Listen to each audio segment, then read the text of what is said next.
L-aġir tal-Prim Ministru li qed jagħmel minn kollox biex ikompli jattix Turkic Kembri u Konrad Mizzi qed jimmina wkoll l-istituzzjonijiet ta' pajjiżna.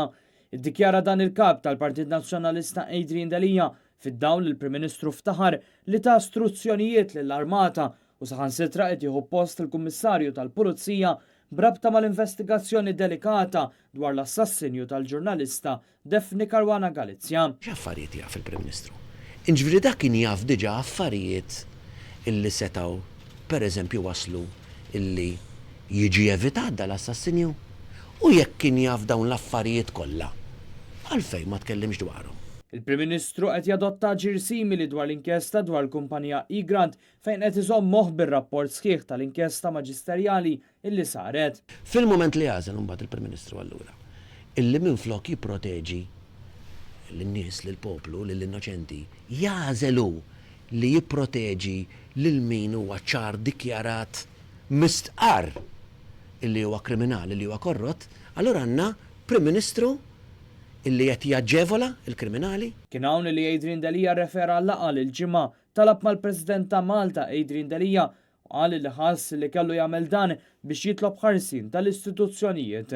F'pajjiżna għandna sitwazzjoni bħalissa illi l-Prim Ministru ta' pajjiżna flok qed iħalli l-istituzzjonijiet jagħmlu xogħolhom u dan ilna ngħiduh, però issa wasalna f'punt illi mhuwiex iktar tollerabbli. Adrian Dalija staqsa x'qed iżomm lill-Prim Ministru milli jieħu azzjoni lil min bħal Kiċ Kembri u Konrad Mizzi ammettew li kisru l-liġi meta fetħu kumpaniji segreti fil-Panama. Għandna Prim Ministru ostaġġ.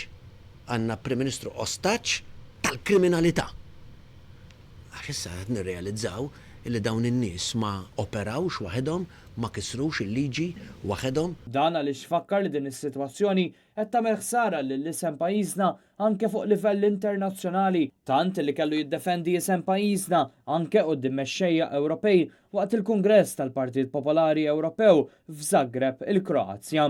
Rid nuri lill-Ewropa lid-dinja illi mhux Malta, maħmuġa mhux Malta korrotta, imma l-Gvern, imma l-Prim Ministru, imma l-Ministri ta' madwaru u Kiċ Kembri l-iktar persuna ta' fiduċja tiegħu illi huma korrotti. Fid-dawl ta' dan appella lil nies ta' rieda tajba, deputati tan-naħa tal-Gvern li ma jaqblux ma' dan l-aġir biex jagħmlu kuraġġ u jieqfu għal dak li għaddej bħalissa. Appella mill-ġdid ukoll il-Gvern biex jaqaf jagħmel ħsara lir-reputazzjoni ta' Malta bil-beħ tal-passaporti fl-isfond li issa sessir ukoll inkjesta fil-konfront ta' avukat li nkixef jiftaħar bir-rabtiet politiċi tiegħu biex ibih il-passaport Malti. Fl-isfond ta' dan kollu Adrian Dalija qal li l-Partit Nazzjonalista qed jaħdem biex joffri alternattiva għall-Gvern anke fid-dawl il-proċess ta' riforma interna issa qed joqrob lejn il-konklużjoni tiegħu.